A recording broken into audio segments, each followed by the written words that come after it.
আজ থেকে ফোরেস কোর্স অর্থাৎ শিওর শর্ট সাজেশনের ক্লাস শুরু হওয়ার কথা ছিল।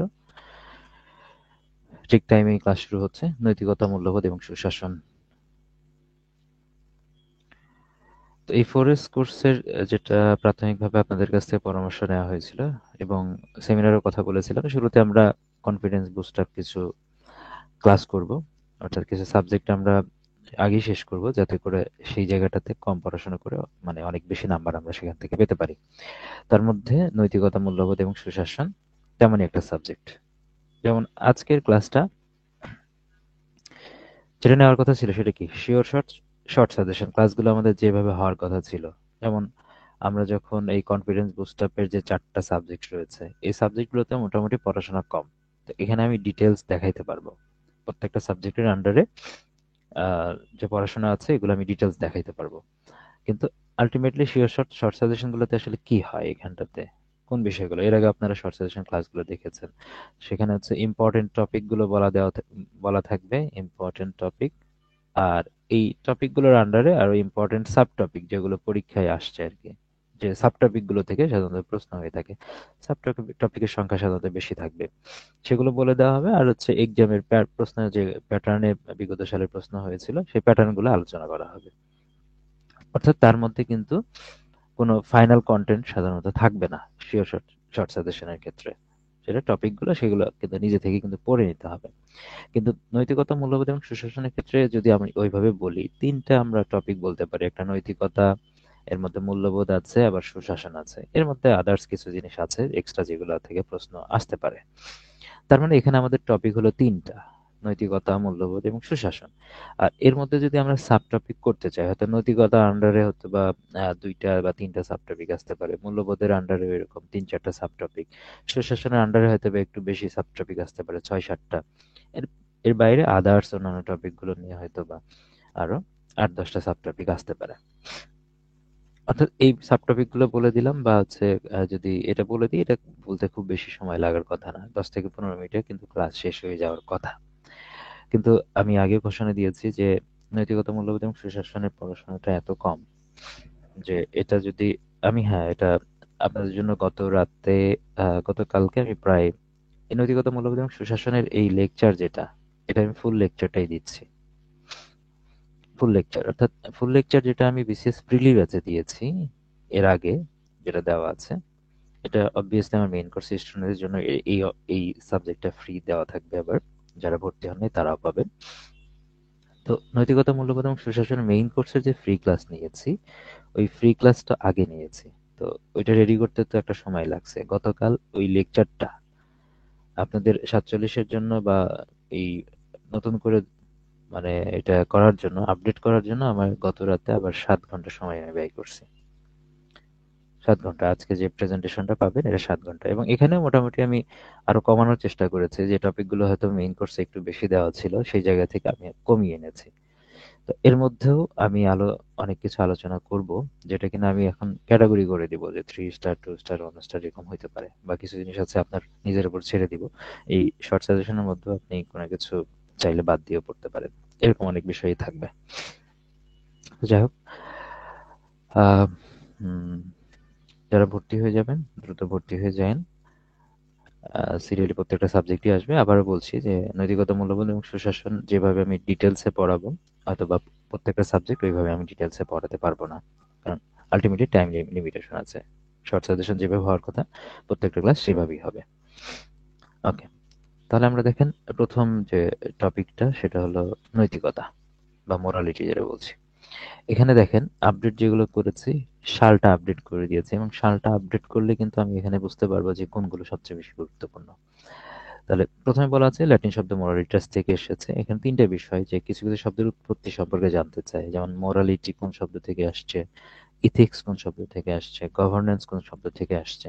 এগুলো থেকে কিন্তু মানে ম্যাক্সিমাম প্রশ্নগুলো হয়। 3টা শব্দের উৎপত্তি কিন্তু জানতে চাই।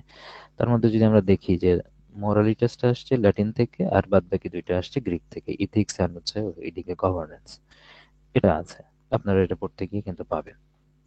তাহলে এই কথাটাই বলা আছে। আর তারপরে দেখেন আমি যে জায়গাগুলোতে বোল্ড করেছি, প্রত্যেকটা জায়গায় মানে যে জায়গাগুলোতে বোল্ড পাবেন হেডলাইন ছাড়া, এই বোল্ডগুলো অবশ্যই ডেফিনেটলি সালে এসেছে। যেমন সর্বপ্রথম নৈতিকতার উপর গুরুত্ব আরোপ করে, এই কথাটা আমি বলেছি এটা, তবে প্রশ্ন এসেছে কি জ্ঞান জ্ঞান হয় পূর্ণ, 45তমতে এটা এসেছিল সক্রেটিস সম্পর্কে। এটা কার উক্তি? সক্রেটিসের উক্তি। কিন্তু এটা সম্পর্কে যে ব্যাকগ্রাউন্ডটা আমাকে পড়তে হয়, তাহলে নৈতিকতার উপর গুরুত্ব আরোপ করেছেন কে? সক্রেটিস, যিনি ইংলিশে বলেছিলেন যে ভার্চু ইজ নলেজ, অর্থাৎ সদ্গুণী জ্ঞান। এটাকে যদি একটু ঘুরে পেঁচে বলা যায় তাহলে জ্ঞানই হয় পূর্ণ। তো এই প্রশ্নটা কিন্তু পরীক্ষায় এসেছিল, ডেফিনেটলি এটা ইম্পর্টেন্ট, রিপিট হতে পারে এটা। তারপরে যেহেতু এখানে নৈতিকতা, মূল্যবোধ এবং সংবিধানেও কিন্তু নৈতিকতার কথা বলা আছে। আপনারা অলরেডি সংবিধান পড়েছেন যে 18 নম্বর অনুচ্ছেদে এই জনস্বাস্থ্য এবং নৈতিকতার কথা বলা আছে, এবং এটা এসেছে কবে? 41তম বিসিএস এ এক্সাক্ট করে করা আছে। এগুলো আমি গত রাতে আপডেট করেছি সবগুলো। তারপর বাংলাদেশের নৈতিকতার প্রবর্তককে 2বার এসেছে, 40তম বিসিএস এসেছে এবং 46-এ এসেছে। আরজ আলী মাতব্বর। ডেফিনেটলি আপনাকে যেহেতু 46তম রিসেন্ট এসেছে, সামনে আবার যে কোনো বিসিএস পরীক্ষায় এটা কিন্তু রিপিট হতে পারে। তো যেহেতু আরজ-আলী মাতব্বর এখানে গুরুত্বপূর্ণ টপিক, তো ডেফিনেটলি তার গ্রন্থ সম্পর্কে আপনাকে পড়তে হবে।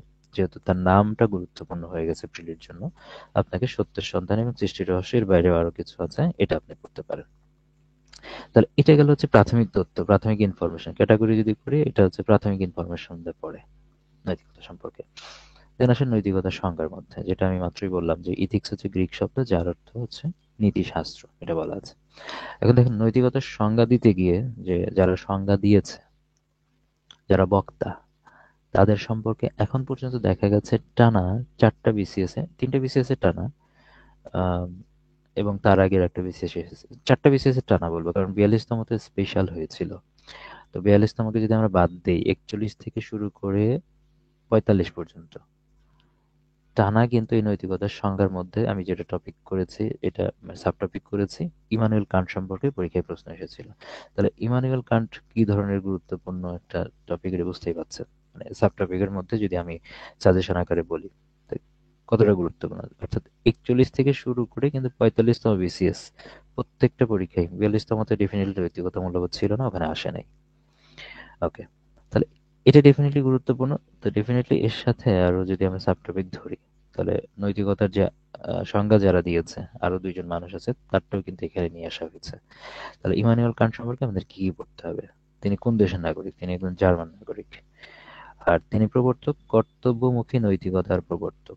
এটা কিনা 41তম বিসিএস এসেছিল, কর্তব্যমুখী নৈতিকতার প্রবর্তক।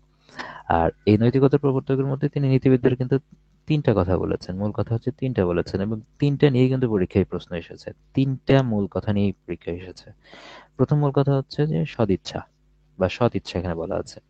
এবং এই ফার্স্ট যেটা আছে সদিচ্ছা, এই সদিচ্ছা আসে আবার 44তম বিসিএসে, যে সততার জন্য সদিচ্ছা, এই কথাটা কে বলেছে? Immanuel Kant.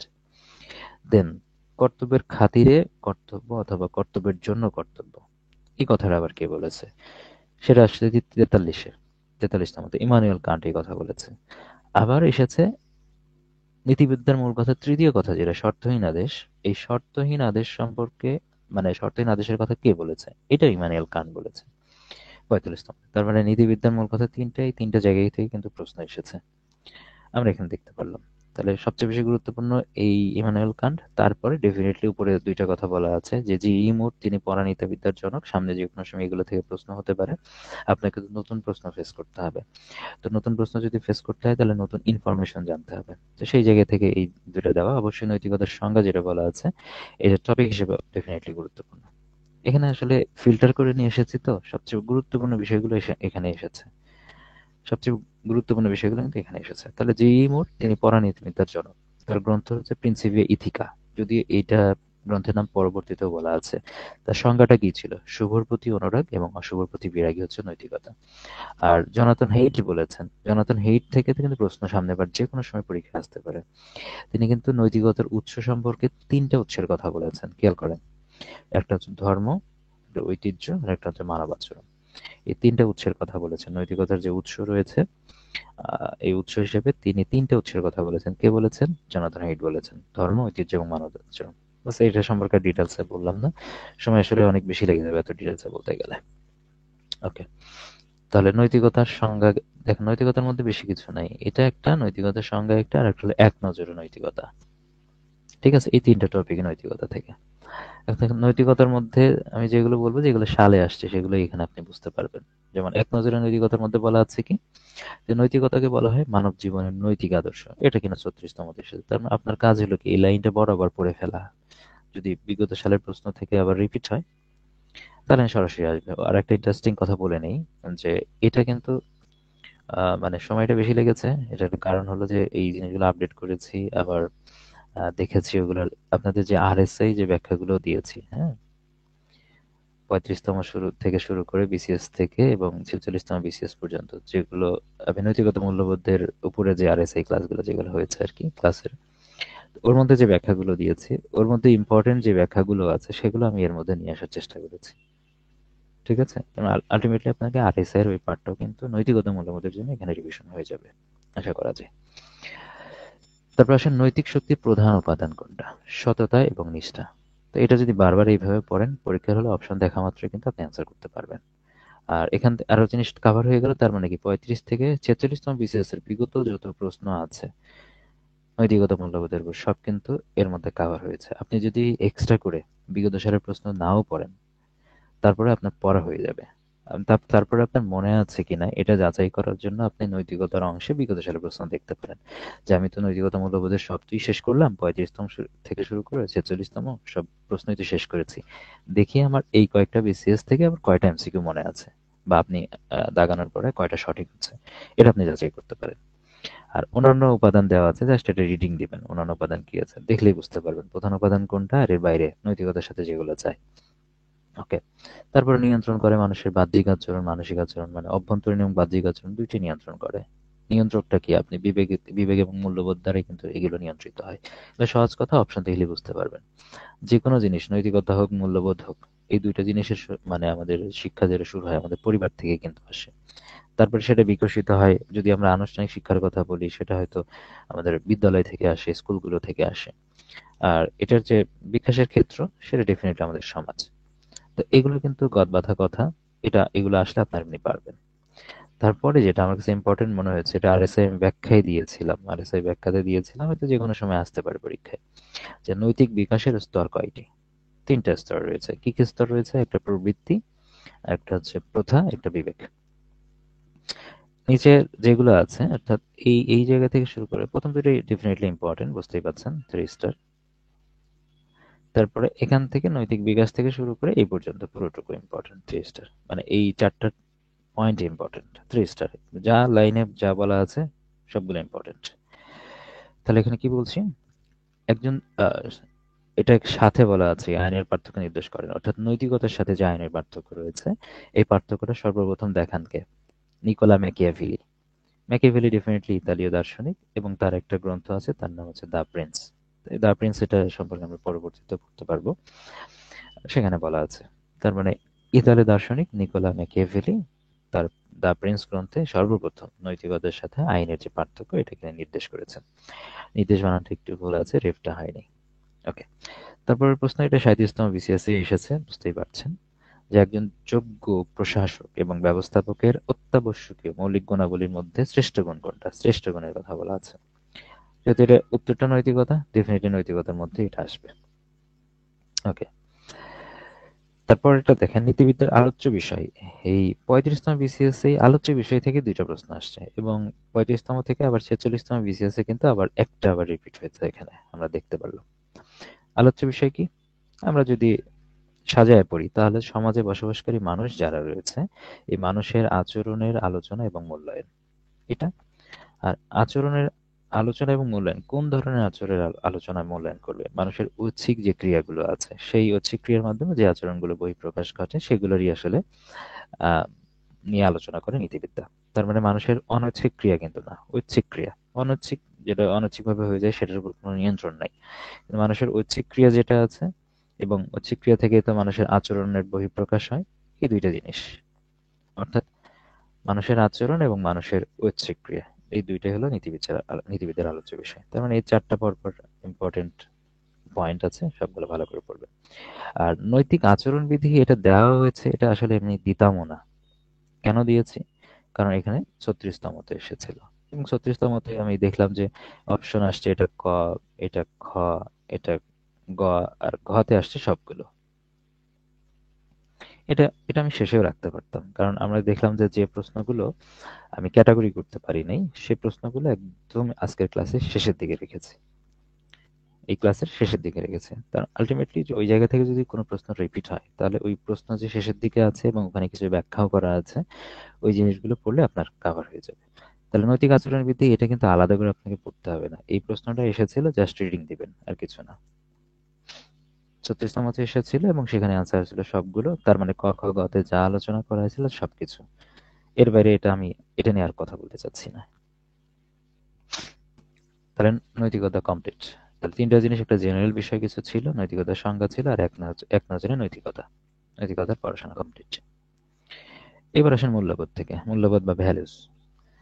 তো মূল্যবোধের এক কথা ইন জেনারেল যদি একটা ডেফিনেশন যে আমরা দাঁড় করাই যে মূল্যবোধ জিনিসটা কি, মূল্যবোধ হলো মানুষের আচরণ। আমরা নীতিবিদ্যার মধ্যে দেখলাম হচ্ছে আচরণ নিয়ে আলোচনা করে নীতিবিদ্যা, আর আচরণ পরিচালনাকারী যে মানদণ্ড আছে বা নীতি আছে সেটাই মূলত মূল্যবোধ। তাহলে আচরণ পরিচালনাকারী নীতি এবং মানদণ্ড, এটা 35তমতে এসেছে, 40তমতে এসেছে, এই লাইনটাই ডেফিনেটলি ইম্পর্টেন্ট। এখন দেখেন যে এই যে সংজ্ঞা, আরো যে সংজ্ঞা রয়েছে, সংজ্ঞা কিন্তু এর বাইরে আরো কিন্তু দুই তিনটা সংজ্ঞা আছে, খুব লোকেটিভ সংজ্ঞা, ঠিক আছে, যেগুলো শুনতে ভালো লাগে, পরীক্ষা আসার জন্য ইম্পর্টেন্ট মনে হয়। হয়তো মেইন কোর্সেও আমি দেখেছি যে এর বাইরে আরো হয়তো দুইটা সংজ্ঞা অতিরিক্ত দিয়ে দিয়েছি, মানে সেখান থেকে আমি কাট করে আরো এটা কমিয়ে দিয়েছি, আর হয়তো বা কিছু জিনিস আমি অ্যাডও করেছি, সেটা ডেফিনেটলি আছে, কারণ চেঞ্জ আসছে, কিছুটা চেঞ্জ আছে সেটার সাথে। তাহলে দেখেন এই সংজ্ঞাগুলো আপনি কেন পড়বেন, এই সংজ্ঞাগুলো তো ডেফিনেটলি আসে নাই এখন পর্যন্ত, কিন্তু আমরা নতুন প্রশ্ন তো সার্চ করব, তো এই জায়গা থেকে কিন্তু নতুন প্রশ্ন আসতে পারে, তো সেই জায়গা থেকে আপনাকে পড়তে হবে, যেহেতু মূল্যবোধ একটা ইম্পর্টেন্ট টপিক। হেডলাইন থেকে যে প্রশ্ন এসেছে মানুষের আচরণ নিয়ন্ত্রণকারী নীতি এবং মানদণ্ড, এর বাইরেও যারা সংজ্ঞায়িত মানে সংজ্ঞা দিয়েছেন, হুম, তো তাদের সংজ্ঞাটা আমাকে পড়তে হবে, সংজ্ঞা থেকে প্রশ্ন হতে পারে। তো এম আর উইলিয়াম, উইলিয়াম বলেছেন মূল্যবোধ মানুষের ইচ্ছার একটি মানদণ্ড, ইচ্ছার মানদণ্ডের কথা বলা আছে উইলিয়ামের ক্ষেত্রে, তো উইলিয়ামের এখানে ইচ্ছার কথা বলা আছে। আর ফ্রাঙ্কেল আঙ্কেলের কথা বলা আছে, ফ্রাঙ্কেল আঙ্কেলের আবেগ বেশি, এই কথা আমি বলেছিলাম। ফ্রাঙ্কেল আঙ্কেল, তাহলে মূল্যবোধ হচ্ছে আবেগিক এবং আদর্শগত ঐক্যের বোধ, এটাতে মনে রাখবেন। আর স্টুয়ার্ট সি ডট, ডট বলবেন এইভাবে মনে রাখার জন্য, ডট তার মানে কি, এই ডটা যদি এখানেও যায়, আবার এই ডটা যদি এখানেও আসে, কোনো কিছু চেঞ্জ হচ্ছে, মানে ভাইস ভার্সা, এ ওর কাছ থেকে নিবে, ওর কাছ থেকে আসবে, কোনো সমস্যা হবে না মনে রাখার জন্য।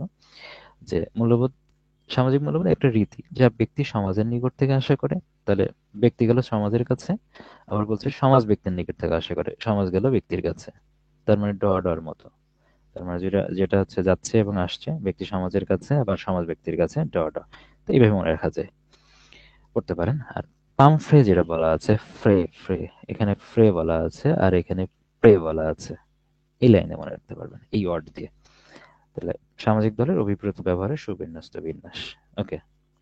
আর নিকোলাস রেজারের সংজ্ঞাটা আসলে পড়ার দরকার নেই, যদি কখনো আসে যে মূল্যবোধ সম্পর্কে সবচেয়ে সুন্দর সংজ্ঞা দিয়েছেন কে, সেটা হচ্ছে নিকোলাস রেজার, এটা স্বীকৃত।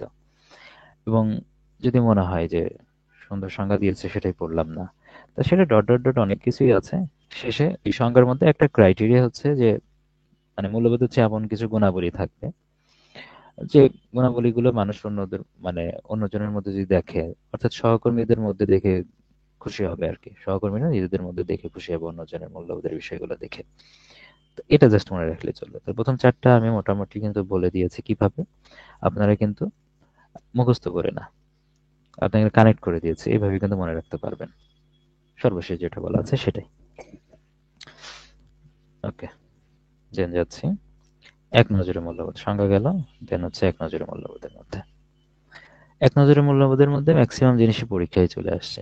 তো এখানে এই জিনিসগুলো ফিল্টার করে বা এই ম্যাক্সিমাম যে জিনিসগুলো পরীক্ষায় আসছে, এখান থেকে যে জ্ঞানটা লাভ হবে আপনার, আপনি যদি এটাই ধরে রাখতে পারেন, নতুন প্রশ্ন আসলেও এখান থেকে আপনি অ্যান্সার করতে পারবেন।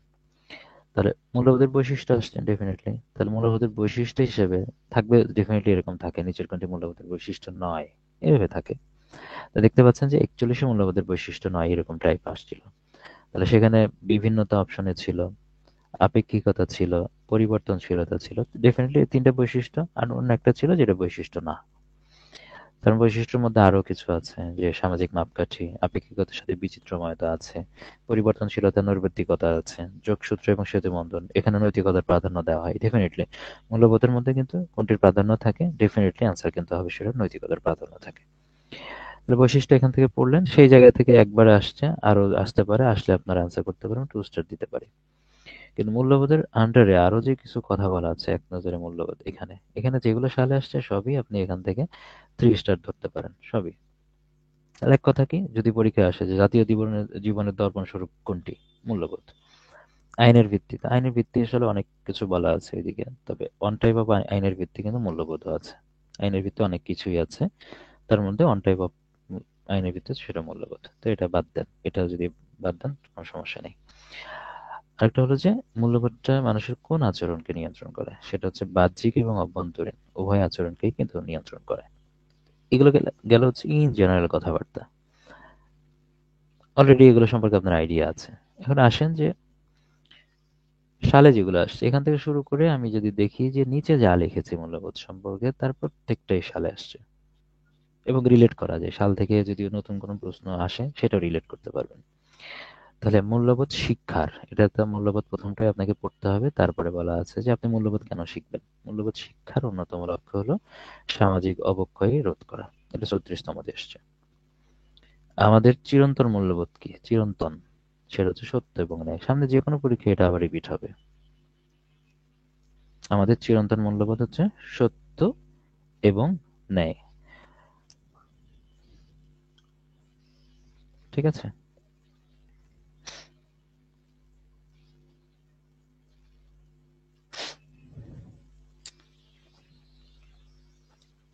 ওকে।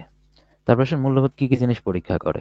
মূল্যবোধের মাধ্যমে আসলে মানুষ সবকিছু, ভালো মন্দ, ন্যায় অন্যায় সবই বুঝতে পারবে, ভুল শুদ্ধ সবই বুঝতে পারবে, খারাপ ভালো, নীতি, নৈতিকতা অনৈতিকতা সব বুঝতে পারবে। তার মানে এই যে পরে যে 38তম এবং 40তম যে দুইটা প্রশ্ন আসছে, খেয়াল করে দেখেন, দুইটা কিন্তু একই একই কনসেপ্টে। 38তম যেটা আসছে ওটার কনসেপ্ট যদি আপনি ধরে ধরতে পারেন তাহলে পরেরটা তেমনি পারা যায়। আর কি কি পরীক্ষা করে, ভালো মন্দ, ন্যায় অন্যায়, নৈতিকতা অনৈতিকতা, অর্থাৎ সবগুলো অপশনগুলো কিন্তু এইভাবে এসেছিল। আর আপনি কিসের মাধ্যমে, প্রশ্ন আসবে কিসের মাধ্যমে মানুষ ভুল এবং শুদ্ধের পার্থক্য নির্ধারণ করতে পারে। তো ভুল শুদ্ধ একই বিষয়, ডেফিনেটলি মূল্যবোধের মাধ্যমে এটা করতে পারে। তো এটা 44তম দেশ। ওকে। এবার আসেন যেটা আমি নৈতিকতার মধ্যে বলেছিলাম, যে নৈতিকতা মানুষ শিখে হচ্ছে পরিবার থেকে, পরবর্তীতে আনুষ্ঠানিকভাবে শিক্ষার যেগুলো দরকার হয় সেগুলো বিদ্যালয়ে শিখে, বিকাশ ক্ষেত্র ডেফিনেটলি সমাজ। সেই কথাটাও কিন্তু এখানে বলা আছে যে মূল্যবোধের মূল্যবোধ শিক্ষার যেটা শুরু সেটা হয় পরিবার থেকে। যে প্রশ্ন কিন্তু 44তমতে এইভাবে আসছিল যে প্রাথমিকভাবে, প্রাথমিকভাবে মানে কি, শুরুর কথাই বলছে। তাহলে প্রাথমিকভাবে একজন মানুষের মানবীয় গুণাবলী এবং সামাজিক মূল্যবোধের বিকাশ ঘটে, সেটা হচ্ছে পরিবার থেকে। পরের লাইনটা কিন্তু পরীক্ষায় আসে নাই, যদি আনুষ্ঠানিকভাবে কথা বলা থাকে ডেফিনেটলি সেটা আপনি স্কুল কলেজে গিয়ে আমরা শিখছি এটা। দেন আসেন মূল্যবোধের চালিকা শক্তি কোনটি। মূল্যবোধের চালিকা শক্তি হচ্ছে সংস্কৃতি, 40তম আসছে। তাহলে চালিকা শক্তির সাথে এটা রিলেটেড, এটা আপনি রিলেট করে দিবেন, দুটো একসাথে পড়বেন ক্রমজোর আকারে। তো চালিকা শক্তি হচ্ছে সংস্কৃতি, আর মূল্যবোধটা নির্ধারণ করে। যেমন এখানে আমরা জানি যে এই যে নৈতিকতার প্রাধান্য থাকে মূল্যবোধের মধ্যে, তো ডেফিনেটলি নির্ধারক হচ্ছে নৈতিকতা। এটা যদি সামনে নতুন করে কোনো প্রশ্ন আসে তাহলে এখান থেকে কিন্তু প্রশ্ন আসতে পারে। ওকে। তারপর আসেন 43 এবং 44তমতে প্রশ্ন এসেছিল, দুইবার আসছিল। নৈতিক মূল্যবোধের উৎস কোনটা, সেটা হচ্ছে নৈতিক চেতনা। আবার একবার আসছিল মূল্যবোধের উৎস কোনটা, সেটা হচ্ছে নৈতিক চেতনা। নৈতিক চেতনা হচ্ছে প্রেফারেবল অ্যান্সার, এর বাইরে কিন্তু আরো উৎস আছে, যেমন ধর্মও কিন্তু অ্যান্সার হতে পারে। যদি নৈতিক চেতনা না থাকে সেক্ষেত্রে আমরা ধর্ম দাগাবো। ঠিক আছে। নৈতিক চেতনা না থাকলে ধর্ম দাগাবো। শুধু চেতনা আছে তখন কিন্তু অ্যান্সার হবে না, তখন ধর্ম দাগাবে। এটা আমি ক্লারিফাই করে দিই আপনাদের, যদি আসে যে নৈতিক মূল্যবোধের উৎস বা মূল্যবোধের উৎস, অপশনে যদি নৈতিক চেতনা থাকে ডেফিনেটলি নৈতিক চেতনায় দাগাবেন, আপডেটেড তথ্য। খেয়াল করেন যে যদি নৈতিক চেতনা না থেকে ধর্ম থাকে তখন ধর্ম দাগাবেন। আর দেখলেন যে অপশনের মধ্যে আসছে ধর্ম এবং চেতনা, নৈতিক কথাটা বলা নেই, তখনও ধর্মই দাগাবেন। ঠিক আছে। এইটা। ওকে। তাহলে এই মূল্যবোধ শিক্ষা, সরি, মূল্যবোধটা মানুষের ভিতরে দৃঢ় হয় কিভাবে, শিক্ষার মাধ্যমে ডেফিনেটলি। এই শিক্ষাটা আমরা স্কুল থেকে পেতে পারি আনুষ্ঠানিকভাবে, তার মানে বিদ্যালয়ের শিক্ষার মাধ্যমে আমরা যে পরিবার থেকে প্রাথমিকভাবে যেটা গ্রুমিং হচ্ছে, সেটা আমরা আবার শিক্ষার মাধ্যমে আমাদের ভিতরে যে মূল্যবোধটা আছে এটা আরো শক্তিশালী হয়, দৃঢ় হয়। তাই এটা 41তম ক্ষেত্রে এসেছিল শিক্ষার মাধ্যমে। দেন আসেন ব্যক্তি সহনশীলতার শিক্ষা লাভ করে মূল্যবোধের শিক্ষা থেকে। সহনশীল হয়, আমরা আমরা নিচে আরো দেখতে পাবো যে যে মূল্যবোধের উপাদান কি কি আছে, অর্থাৎ উপাদানের মধ্যে যা যা আছে এর সবকিছুই মূলত মানুষ মূল্যবোধের শিক্ষা থেকে লাভ করে। যেগুলো উপাদানের মধ্যে যে বৈশিষ্ট্যগুলোর কথা বলা আছে, মানুষ সব মূল্যবোধ থেকে এগুলো অর্জন করে। তাহলে ব্যক্তি সহনশীলতার শিক্ষা লাভ করে মূল্যবোধের শিক্ষা থেকে। 38তম মধ্যে আসছে, তো দেখেন প্রত্যেকটা জিনিস এখানে ইম্পর্টেন্ট, কোনোটা বাদ দিতে পারছেন না। একজন জনপ্রশাসকের মৌলিক মূল্যবোধ জনকল্যাণ করা, 34তম মধ্যে আসছে। সরকারি সিদ্ধান্ত প্রণয়নে গুরুত্বপূর্ণ হচ্ছে জবাবদিহিতা, নিরপেক্ষতা, বিশ্বস্ততা। এর বাইরে আরো বিষয় আছে, সেটা সামনে দেখতে পাবেন। কিন্তু গুরুত্বপূর্ণ নয় হলো সৃজনশীলতা। এটা 37তম মধ্যে আসছিল, গুরুত্বপূর্ণ নয় কোনটা। তার মানে এই তিনটা গুরুত্বপূর্ণ ছিল, আর একটা হচ্ছে সৃজনশীলতা, এটা গুরুত্বপূর্ণ নয়। যদি এই প্রশ্নটা ডিরেক্ট রিপিট হয় তাহলে হয়তো এইটার জন্য এইভাবে আনসার করতে পারেন, এই জন্য আমি এটা এই কনটেক্সটটা তুলে এনেছি এখানে। ডেফিনেটলি এটা এইভাবে পড়বেন। আবার 35তম থেকে শুরু করে 46তম বিসিএস এর যে প্রশ্ন আছে ওগুলো প্র্যাকটিস করবেন, আপনার কয়টা মনে আছে এটা অবশ্যই প্র্যাকটিস করবেন। ওকে।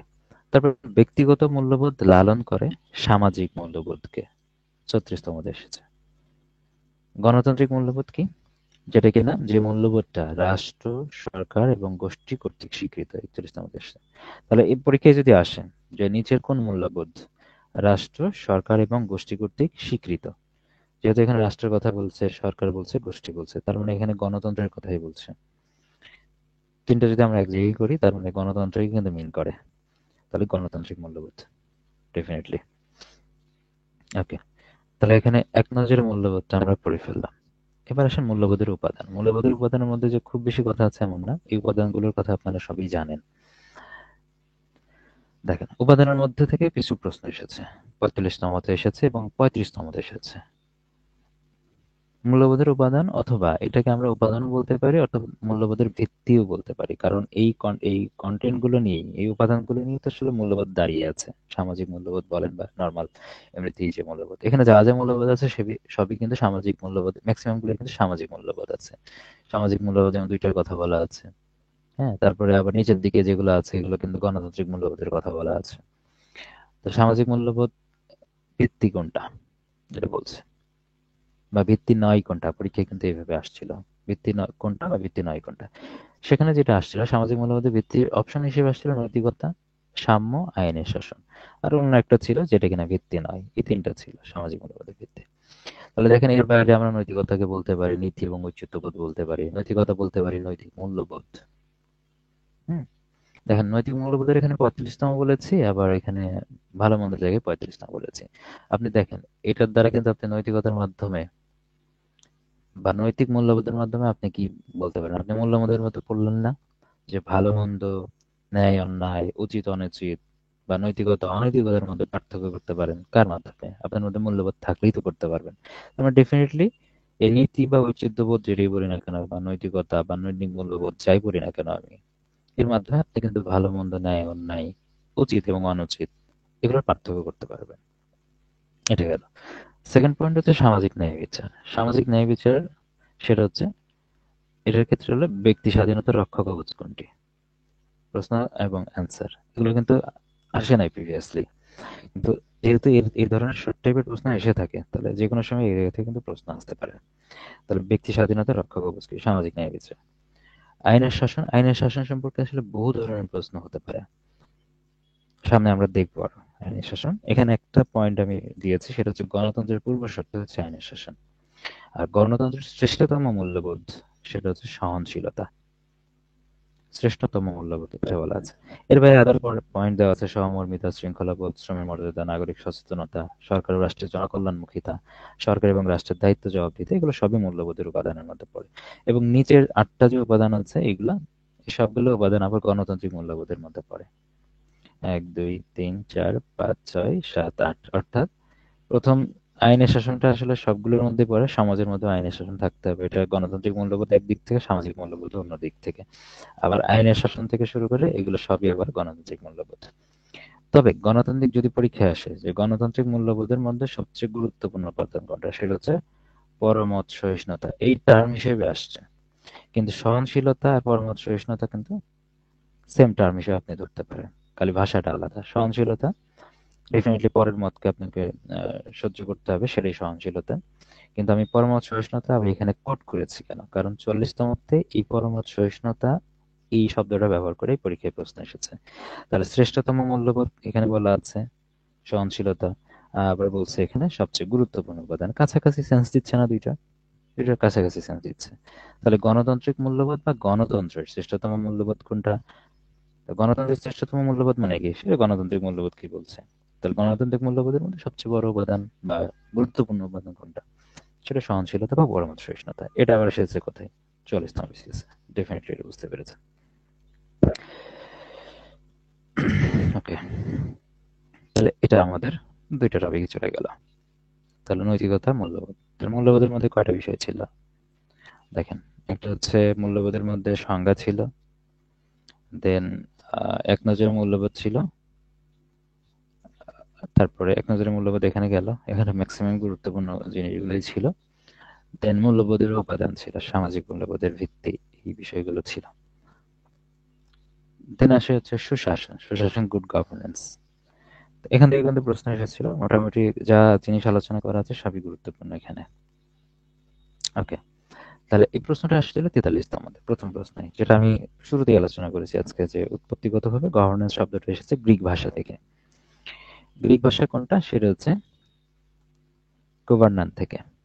এই সামনে পরীক্ষায় আসতে পারে যে কোন শব্দ থেকে গভর্নেন্স শব্দটা এসেছে।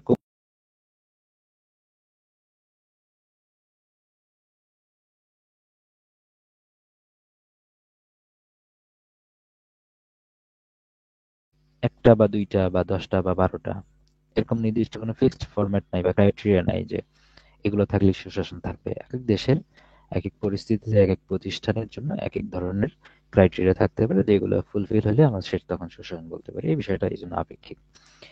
দেন আসেন পরের দুইটা কিন্তু সালে এসেছে। জনগণ, রাষ্ট্র এবং প্রশাসনের সাথে ঘনিষ্ঠ প্রত্যয় হচ্ছে সুশাসন, 37তম। আর সুশাসন এমন একটা শাসন ব্যবস্থা যা শাসক এবং শাসিতের মধ্যে আস্থার সম্পর্ক গড়ে তোলে, 36তম। যেহেতু শাসকের কথা বলা হচ্ছে, আমরা শাসক আমরা ধরতে পারি কি? সরকার। আর শাসিত হলো জনগণ। তার মানে এই সুশাসনটা হলো সরকার এবং জনগণের win win game. Win win game মানে কি? দুই পক্ষেই যেন লাভবান হয়, দুই পক্ষই যেন লাভবান হয়, কোনো পক্ষ যেন ক্ষতিগ্রস্ত না হয়। তার মানে ক্ষতিগ্রস্ত তখনই হবে না যখন যাতে তাদের মধ্যে আস্থার সম্পর্ক গড়ে উঠবে। এটা আমরা রিলেট করতে পারি। তার মানে ডেফিনেটলি আপনি সুশাসনকে যে এগুলো বলছে, এটা আপনি রিলেট করতে পারবেন। আর সুশাসন সম্পর্কে প্রথম ধারণা পাওয়া যায় হলো প্লেটোর রিপাবলিক গ্রন্থে। এই কথা কিন্তু বলা আছে। যেমন আমরা নৈতিকতার কথা বললাম, যে সর্বপ্রথম নৈতিকতার উপর আলোচনা করেছেন সক্রেটিস। তারপরে আমরা জানি তাদের তো গুরু শিষ্যের ব্যাপার জানি, সক্রেটিস, প্লেটো, অ্যারিস্টটল, এই বিষয়গুলো কিন্তু জানি।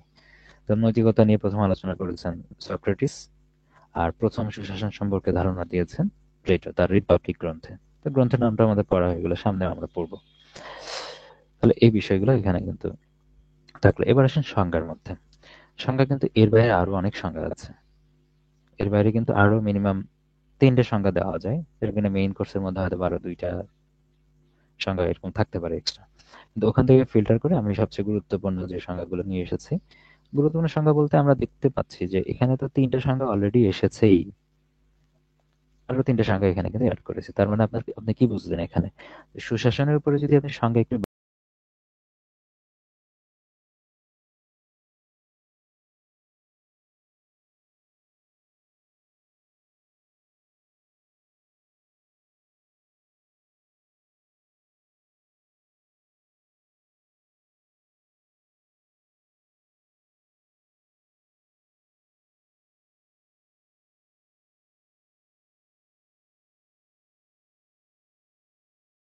ফাইভ স্টার দিলেও কম হবে। ঠিক আছে, 3 স্টারের বেশি দিচ্ছি না। তো গুরুত্বপূর্ণ এটা কিন্তু বুঝতেই পারছেন সেই জায়গা থেকে। তারা এখানে কে কি সংজ্ঞা দিয়েছে সেটা বুঝতে পারছেন। ম্যাককর্নি সংজ্ঞা দিয়েছেন, মিশেল ক্যামডেসের সংজ্ঞা দিয়েছেন, জাতিসংঘ সংস্থা হিসেবে সংজ্ঞা দিয়েছেন। প্রথম দুইটা ব্যক্তি হিসেবে দিয়েছেন, পরের যে 4টা মূলত সংস্থা থেকে যে সংজ্ঞাগুলো এসেছে সেগুলো। তাহলে সুশাসন বলতে রাষ্ট্রের সাথে সুশীল সমাজের, আবার সরকারের সাথে শাসিত জনগণের, রাষ্ট্রের সাথে সুশীল, সরকার শাসিত এবং শাসকের সাথে শাসিতের সম্পর্কে বোঝানো হয়েছে। সাদৃশ্য আমাদের আসছিল এবং এখানে কিন্তু সুন্দর একটা কথা বলা আছে যে সবচেয়ে সুন্দর এবং গ্রহণযোগ্য সংজ্ঞা দিয়েছেন কে? ম্যাককর্নি। তাহলে দেখেন সংজ্ঞাটা এসেছে, এই সংজ্ঞাটা কে দিয়েছে? ম্যাককর্নি দিয়েছে, সেটা সাদৃশ্যমতে এসেছে। কিন্তু এভাবে কিন্তু প্রশ্ন আসে না এই যে সুশাসনের সবচেয়ে সুন্দরতম সংজ্ঞা দিয়েছেন কে? সেটা কিন্তু ম্যাককর্নি। যে কোনো সময় পরীক্ষায় আসতে পারে। যেমন ভাবে আমরা মূল্যবোধের মধ্যে দেখলাম যে মূল্যবোধের সবচেয়ে সুন্দর সংজ্ঞা দিয়েছেন নিকোলাস রেজের, রেসার রেজার, যেটা উচ্চারণ করেন সমস্যা নেই। এটা গেল। সেকেন্ড আসেন মিশেল ক্যামডেসাস। ঠিক আছে, মিশেল ক্যামডেসাসের যে কথাটা আছে এর সাথে আইএমএফ এর উক্তি মিল আছে। আইএমএফ এর উক্তিটার মিল আছে, আইএমএফ এর উক্তি। কিন্তু একটু পার্থক্য দেখতে হবে। আপনি দেখবেন যে হয়তো যখন মিশেল ক্যামডেসাস সম্পর্কে যখন প্রশ্ন চাবে, জানতে চাইবে, তখন সাধারণত চারজন ব্যক্তির নামই দেয়া থাকবে। মিশেল ক্যামডেসাস ডেফিনেটলি একজন ব্যক্তি। তারা যদি বলা থাকে যে রাষ্ট্রের সব ধরনের উন্নয়নের জন্য সুশাসন আবশ্যক, যেমন এটা 41 আসছিল, তাহলে এই কথা যদি বলে সুশাসন আবশ্যক, অত্যাবশ্যক, তো ডেফিনেটলি ওখানে চারজন ব্যক্তির নাম আছে, আপনি মিশেল ক্যামডেসাসকেই আপনি বেছে নেবেন তখন। আর যদি সেখানে যদি কোনো ব্যক্তির নাম বলে নাই, চারটা সংস্থার নাম বলছে, তখন আপনি আইএমএফ কে বেছে নেবেন। যদি একই কথাই বলা থাকে যে রাষ্ট্রের সব ধরনের উন্নয়নের জন্য সুশাসন অত্যাবশ্যক, যদি এই কথাটাও যদি বলা থাকে এবং সেখানে সংস্থাগুলোর নাম বলা থাকে, তখন আইএমএফ। ঠিক আছে, আর যদি ব্যক্তির নাম বলা থাকে তখন মিশেল ক্যামডেসাস। এটা দেখেন আইএমএফ এর সংজ্ঞার দিকে যদি তাকান, এটা সালে আসেনি। দেশের উন্নয়নের জন্য সুশাসন আবশ্যক। দেখেন এটার মধ্যে কিন্তু খুব বেশি পার্থক্য নাই, একই জিনিস। আবার এখানে বলছে সব ধরনের, আর এখানে ইংলিশে বললে অল স্টেজেস, সকল স্তরে। তাহলে এখানে সকল স্তরে এটা আপনি বলতে পারছেন, আর ইংলিশে যদি থাকে তাহলে সেটা হলো অল স্টেজেস। অনেক সময় কিছু কিছু ডেফিনেশন ইংলিশেও আসতে পারে। তো ইংলিশের যে অংশটুকু সেটা আমি বলে দিলাম। আচ্ছা, কারো কি দেখতে অসুবিধা হচ্ছে কিনা? একজন কমেন্ট করেছেন যে দেখতে অসুবিধা হচ্ছে। আই গেস আমার কাছে একটা মনিটর আছে, স্ক্রিন আছে, সেখানে দেখা যাচ্ছে, সমস্যা হওয়ার কথা না।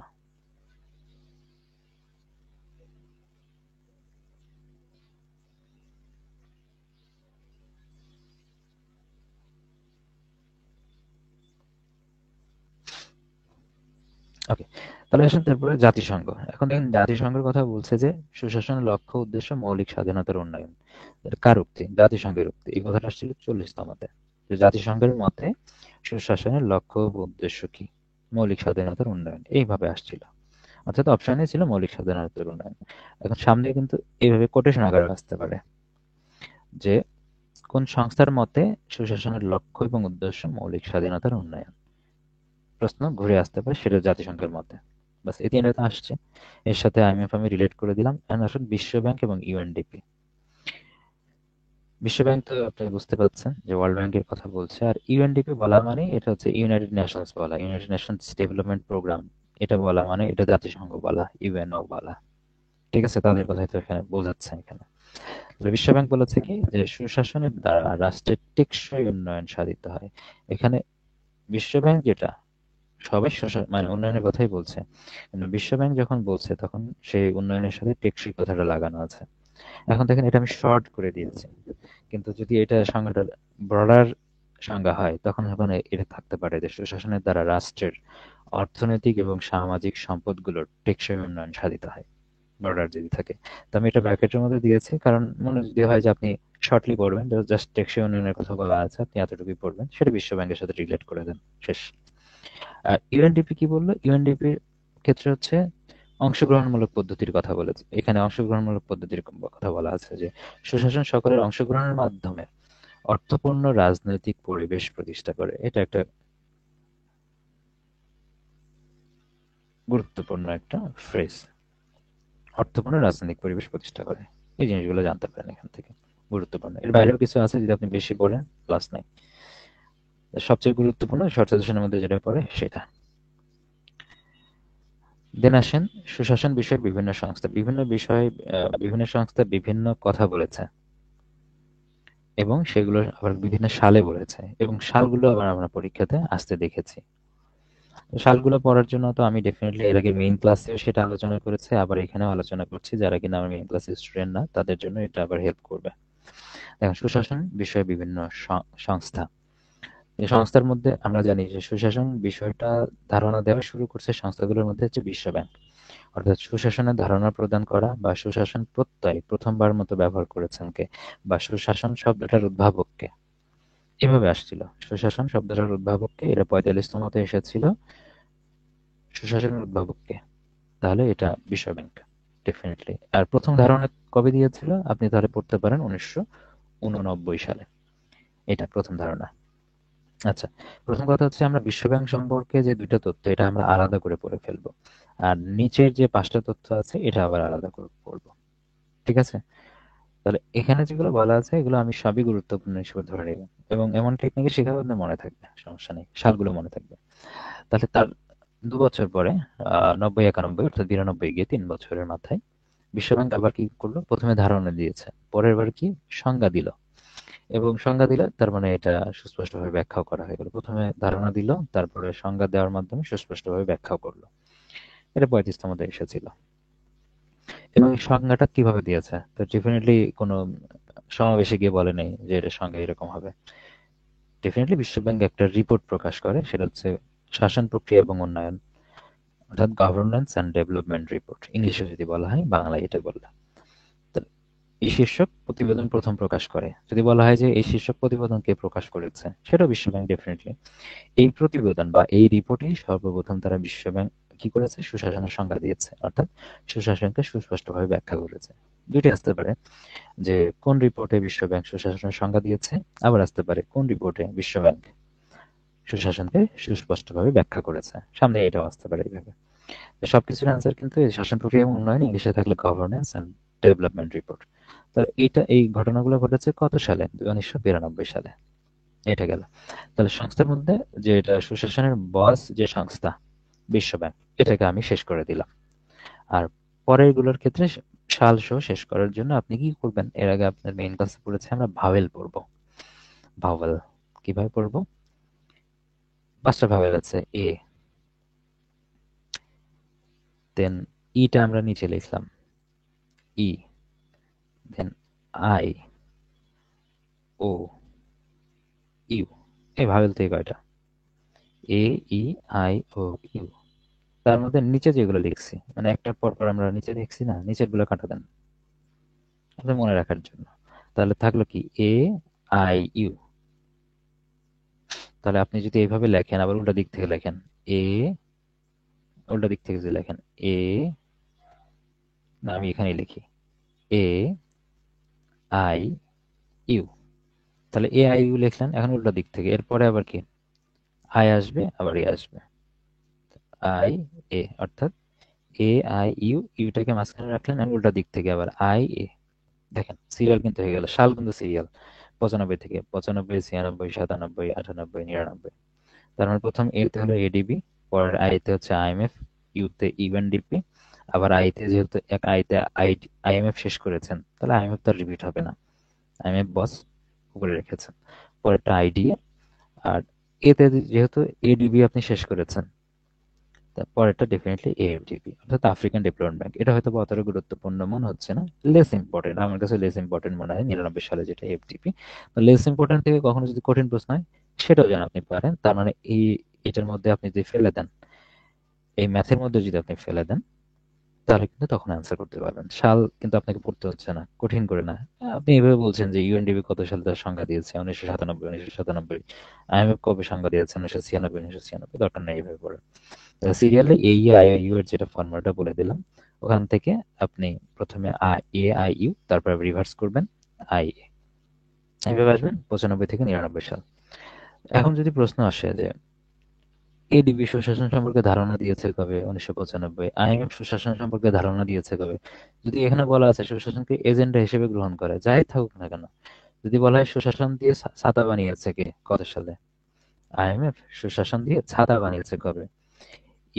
তারপরে আইডিএ সুশাসন দিয়ে গাড়ি বানিয়েছে কবে? সেটার অ্যান্সার 98। সেটার অ্যান্সার আইএমএফ এর ক্ষেত্রে 96। সুতরাং সুশাসন সম্পর্কে যাই বলা থাকুক না কেন, ওই ওই সংস্থার সাথে রিলেটেড কোনো প্রশ্ন যদি আসে এবং সাল যদি দেখেন যে মিলে গেছে, সেটা দাগায় আসবে নিশ্চিন্তে, হয়ে যাবে। তাহলে আইএমএফ এর ক্ষেত্রে একই, ইউএনডিপি সুশাসন সম্পর্কে যাই করেছে, মানে এর মধ্যে যা যা আমি লিখেছি সবগুলো 1997 সালে করেছে। আইডিও 1998 সালে। এএফডিবি সুশাসনের ধারণা দিক, সংজ্ঞা দিক বা যে কিছুই করুক না কেন সেটা 1999 সালে করছে। তাহলে সুশাসনের সংজ্ঞা প্রবর্তন করেছে, এটা 38তমতে আসছিল। কত সালে আসছিল? তো ডেফিনেটলি ইউএনডিপি সুশাসনের সংজ্ঞা প্রবর্তন করে, যেটাই থাকুক না কেন অ্যান্সার 97 হবে। যদি এবার পরীক্ষায় আসে যে ইউএনডিপি সুশাসনের মূলনীতি প্রকাশ করেছে কবে, ডেফিনেটলি 97। ইউএনডিপি শাসক এবং ক্রমবর্ধমান মানবিক উন্নয়ন শীর্ষক প্রতিবেদন প্রকাশ করেছে কবে, 1997।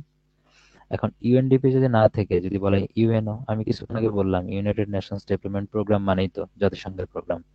তাহলে এখানে যদি ইউএনডিপি আলাদা করে না বলে জাতিসংঘের কথা বলে বা ইউএনওর কথা বলে, ইউএনও শর্ট ফর্ম যদি বলে, সেটা কিন্তু ওইটাকে ইউএনডিপি কেই মিন করবে, সে অ্যান্সার কিন্তু সেম হবে তখন। ওকে, কারণ দেখেন এখানে কিন্তু এক্সট্রা করে কোথাও জাতিসংঘের কথা বলা আছে? এক্সট্রা করে যেহেতু কোনো সংস্থার মধ্যে এখানে জাতিসংঘের কথা বলা নেই, ডেফিনেটলি এখানে ইউএনডিপি যে কাজটা করছে এটা জাতিসংঘের কাজটাই তো করছে। এটা ওকে। তো আমি বলেছিলাম যে এটা ক্লাসের অর্ধেক ফেসবুকে ফ্রি লাইভ হবে, বাকি অংশটুকু আমাদের সিক্রেট গ্রুপেই হবে। ঠিক আছে? এর পরেরটুকু আমি ফেসবুকে বা ইউটিউবে আর দেখতে পারবেন না। পরের অংশটুকু থেকে শেষ পর্যন্ত আমাদের সিক্রেট গ্রুপে লাইভ হবে। যারা ভর্তি হন দ্রুত ভর্তি